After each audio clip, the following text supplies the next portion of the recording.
السلام علیکم ورحمۃ اللہ وبرکاتہ۔ بسم اللہ الرحمن الرحیم۔ سردیوں میں کسی غریب کو گرم کپڑے پہنائیں۔ کتاب کا نام صفات الصفوہ، پیج نمبر 3851۔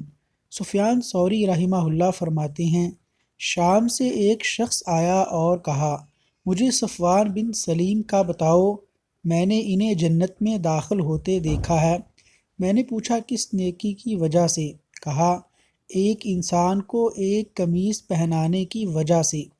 صفوان کے ایک بھائی نے کہا، میں نے صفوان سے اس قمیص کے متعلق پوچھا تھا تو انہوں نے بتایا، میں ایک ٹھنڈی رات مسجد سے نکلا تو راستے میں ایک آدمی کو دیکھا جس کے جسم پر کپڑا نہیں تھا، تو میں نے اپنی قمیص اتار کے اسے پہنا دی۔